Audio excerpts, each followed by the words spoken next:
This is the last of my 65s. It's my fun car. It was the easiest car I've ever restored.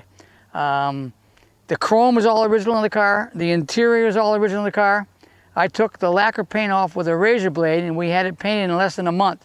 There's no patches in this car. It was in really beautiful condition. Its color is Mission Beige with a gold interior. And I've always wanted a race car because I've never raced and I still haven't raced. And this car had a little race history to it. Jacobs Pontiac is a dealership in Connecticut, and the son bought the car from the dealership and put a 421 in. He used to race at Dover Drag Strip in Dover, New York. He was cheating like crazy with it, so he would never run the car 2 weekends in a row or go to a different track so they wouldn't tear him down. When I show you the motor, I'd like to play a game with people, but to see how many things they could pick up that were wrong.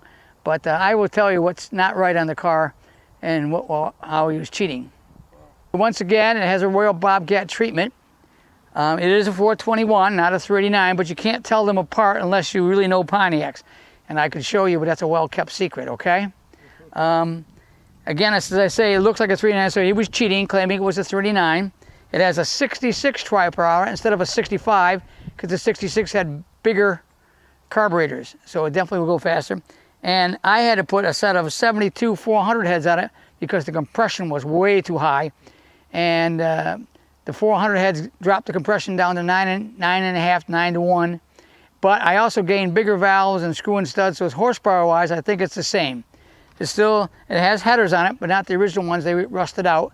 It had 4 tubes. I got 3 tubes, more of a street-style header on it.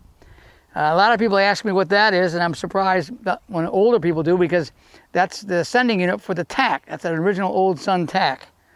Hard to find. And again, you can see the Bobcat decals. And again, you know, it's got power steering and power brakes, which is unusual for a race car. But like I said, a young fella had this car and really enjoyed it. It had a 390 rear end in it, which I unfortunately disintegrated. I took off from a gas station once and took 7 teeth off the ring gear. So I replaced it with a 12-bolt Chevy with 373 gears in it, which made it a little bit more streetable. It is an automatic, a race C-stock automatic.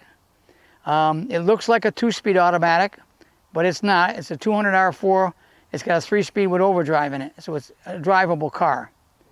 It's got Hurst wheels in the front, and I got steel wheels in the back with no red wall to make it look like a drag tire, so it looks like a drag car. It's got a 3-inch exhaust system, and while it's got a nice rumble to it, if I open it up, you can hear it. It just makes a lot of noise.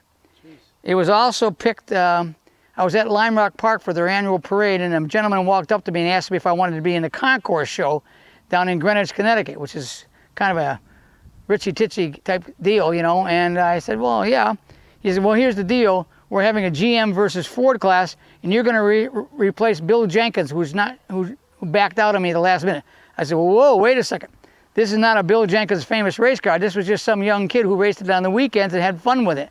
He says, that don't matter. The car is beautiful. It's gorgeous. I want it. So I did go to it. There were 10 cars in my class. The average value of the cars in my class was $1.5 million.